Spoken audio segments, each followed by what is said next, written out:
High voltage drama के बाद जो है एनडीए में सीट बंटवारा अब कंफर्म हो गया है।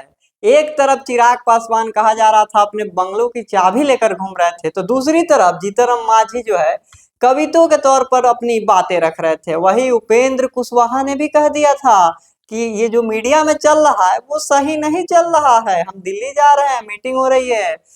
केंद्रीय चुनाव समिति का बैठक हुआ जहां पर बड़े बड़े नेता शामिल थे, प्रधानमंत्री नरेंद्र मोदी हो, अमित शाह हो, रक्षा मंत्री राजनाथ सिंह हो, तमाम बिहार के प्रभारी धर्मेंद्र प्रधान हो, सभी ने जो है सबका अब संतुलन बन चुका है और एनडीए में सीट बंटवारा अब हो चुका है। नमस्कार, मेरा नाम कृष्णा कुमार है, आपने देखना शुरू कर दिया है एकदम कड़क। देखिए, बिहार में चुनावी सरगर्मी बहुत तेज हो रही थी, नामांकन की प्रक्रिया शुरू हो गई थी, 10 तारीख को ही शुरू हो गई थी, लेकिन अभी तक जो था सीट बंटवारा नहीं हुआ था। हालांकि अब एनडीए की गुत्थी सुलझती हुई नजर आ रही है।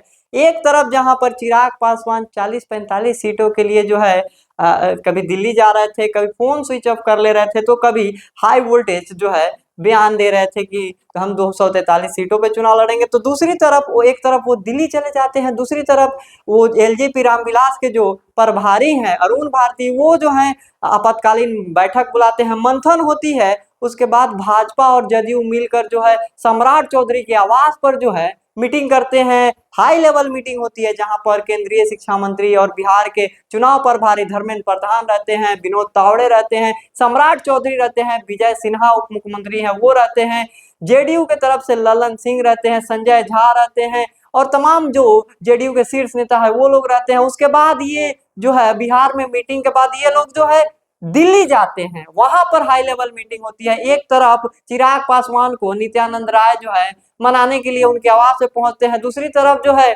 उपेंद्र कुशवाहा भी अलग लय में निकलते हैं कि अभी सीट बंटवारा नहीं हुआ है, मामला अटका हुआ है। बात जो है बस इतनी है कि अभी दिल्ली जा रहे हैं, पहले दिल्ली जाएंगे, वहां पर बातें होगी, शर्तें मानी जाएगी। इतना ही नहीं, उन्होंने अपनी बात मनवाई और अपने सीटों को लेकर के साफ कह दिया कि जो टीवी में चल रहा है वो सही नहीं चल रहा है। अब देखिए, इतने सारे हाई वोल्टेज ड्रामा हुए जहां पर बीजेपी, जदयू, राष्ट्रीय लोक जनशक्ति पार्टी रामविलास की बात करें, लोक जनशक्ति पार्टी रामविलास जिसके सर्वे सर्वा चिराग पासवान है, दूसरी तरफ जो है राष्ट्रीय लोक मोर्चा जिसके सर्वे सर्वा जो है उपेंद्र कुशवाहा है, और उसी तरफ अगर तीसरा हम मोर्चा की बात करें तो हिंदुस्तान अवाम मोर्चा, जी हाँ, जीतन मांझी की पार्टी, जहां पे आपने सुना कि हो न्याय तो आधा दो, यानी यदि इसमें भी वादा हो तो दे दो केवल 15 ग्राम, हम बाकी रखो अपनी धरती तमाम, हम इसी में जो है खाएंगे, बाकी परिजन पर अनाज उठाएंगे। लेकिन ये जो शायरी अंदाज था रामधारी सिंह दिनकर की कविता थी, इस पर भी जो है कारगर साबित हुआ है, इनकी बातों को माना गया। हाँ देखिए,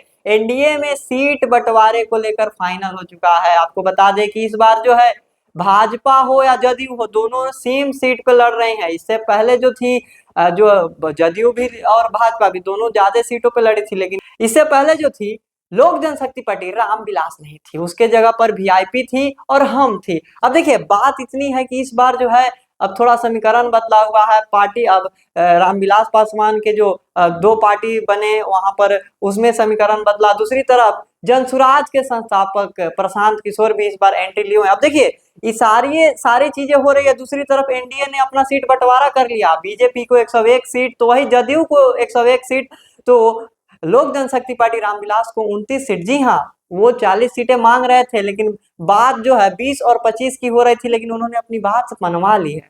सीटों की जो बंटवारा है वो अब 29 सीटों पे चल गई।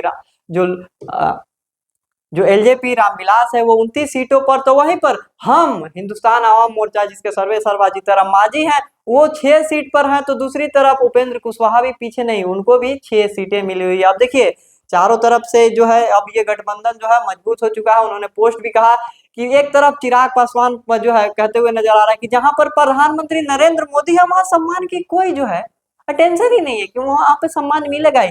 दूसरी तरफ जो है उपेंद्र कुशवाहा भी कहते हुए दिल्ली गए कि टीवी में जो चला रहा है सही नहीं चल रहा है। उसके बाद जो है वो कहते हुए नजर आ रहे हैं कि हम पटना से पहले दिल्ली से पटना आए, पहले पटना से दिल्ली गए थे, वहां पे ये बोल के गए, और जब दिल्ली से पटना आए तो बोले कि सब ठीक है, सब चंगा है। अब जो है सब चंगा है, कठौती में गंगा है। और जो है बात करें नामांकन की प्रक्रिया शुरू हुई है। अब देखिए, नामांकन की प्रक्रिया का जो है अब शुरू हो गई है, सीटों का बंटवारा हो गया है, जल्द ही नाम अनाउंस किए जाएंगे। आपने देखा कैसे भारतीय जनता पार्टी को 101 तो जदयू को 101, उसके बाद लोक जनशक्ति पार्टी रामविलास ने 5 सांसद, जी हाँ 5 सांसद जो है उनके आए, उन्होंने 5 सीटों पर जो है चुनाव लड़ा और पांचों के पांचों जीत गए। उनको अब विधानसभा में 29 सीटें दी गई है, जिम्मेदारी बड़ी है।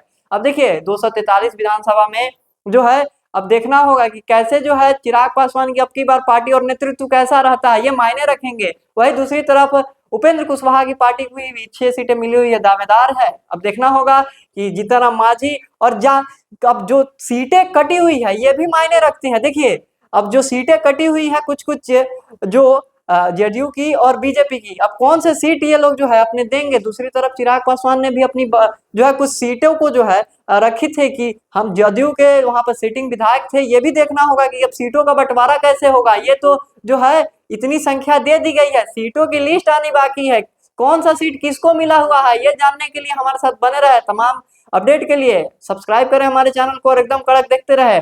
और अभी के बारे में आप क्या सोचते हैं, क्या और सीटें मिलनी चाहिए थी चिराग पासवान को, या फिर भारतीय जनता पार्टी को और सीटें लेकर जितनी लड़नी चाहिए थी, या फिर जदयू को जो है अपनी सीटें को और नहीं देनी चाहिए? आप क्या सोचते हैं इन सब बारे में, कमेंट करके बताएं। और ऐसे ही खबरों के लिए हमारे साथ बने रहे और देखते रहे एकदम कड़क। धन्यवाद।